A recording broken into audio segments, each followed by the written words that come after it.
2011 চনৰ এদিনীয়া বিশ্বকাপ ক্ৰিকেটৰ চেম্পিয়ন খিতাপ অৰ্জন কৰা ভাৰতীয় দলৰ আন্তঃৰাষ্ট্ৰীয় খেলুৱৈ ইউছুফ পাঠানৰ টেঙাখাটৰ টিংৰাই চাৰিআলিত বিশেষ পদক্ষেপ।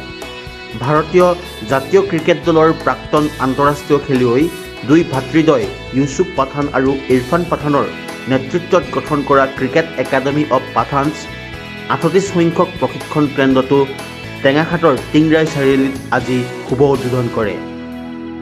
অন্যান্য ৰাজ্য আৰু উত্তৰ পূবৰ লগতে অসমৰ গ্ৰামাঞ্চলৰ সম্ভাৱনাময় প্ৰতিভাসমূহক এখন গঠনমূলক মঞ্চ প্ৰদান কৰাটোৱে কেপৰ মূল লক্ষ্য আৰু উদ্দেশ্য বুলি সদৰি কৰে প্ৰাক্তন ক্ৰিকেটাৰগৰাকীয়ে। मुझे बहुत अच्छा लग रहा है कि असम में ये दूसरा सेंटर हमारा खुल रहा है और डिब्रूगढ़ में पहला सेंटर यहाँ पर खुला और ऑल ओवर इंडिया 25 से ज़्यादा सेंटर चल रहे हैं। और यहाँ पर जो बच्चों का एक्साइटमेंट देख के काफ़ी अच्छा लग रहा है कि बच्चे क्रिकेट में भी अपना नाम करना चाहते हैं और अपना करियर बनाना चाहते हैं, तो ये एक अच्छा प्लेटफॉर्म है उनके लिए।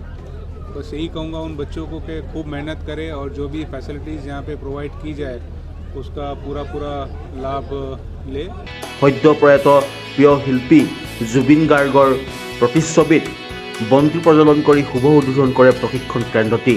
কণ কণ খেলুৱৈসকলৰ সৈতে নেটতো অনুশীলন কৰা দেখা যায় প্ৰাক্তন ক্ৰিকেটাৰগৰাকীক।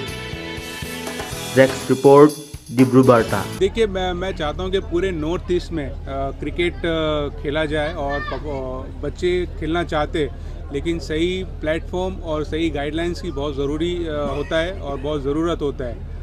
संजय जी को मैं धन्यवाद करता हूँ कि जिन्होंने ये एफर्ट लिया है और हमारा जो cap cricket academy of Pathans जो डिब्रूगढ़ में यहाँ पर सेंटर खुला है, तो यहाँ पे आसपास के जितने भी स्टेट है या जो भी लोग हैं वो आके यहाँ पे गांव है वो आके यहाँ पे प्रैक्टिस कर सकते हैं।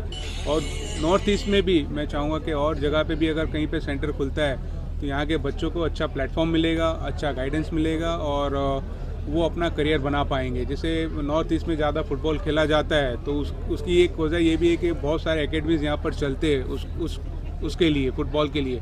तो इसी तरह क्रिकेट एकेडमी ऑफ पठान्स का यही एक एम रहेगा कि यहाँ के जितने भी बच्चे हैं वो क्रिकेट को खेल पाए और अपने गेम को इम्प्रूव कर पाए और उनको अच्छा प्लेटफॉर्म मिले।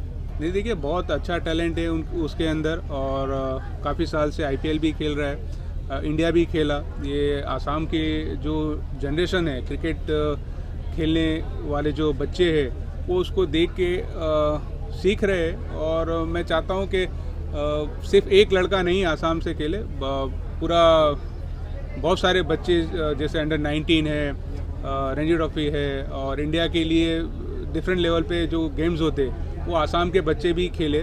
सिर्फ एक नाम पे सीमित ना रह जाए कि रयान पराग जो आसाम का लड़का है एक ही लड़का खेला, ऐसा ना रह जाए, बल्कि आसाम से बहुत सारे अच्छे क्रिकेटर्स उभर के सामने आए और क्रिकेट खेले, स्टेट के लिए और देश के लिए खेले और अपने स्टेट का नाम रोशन करें।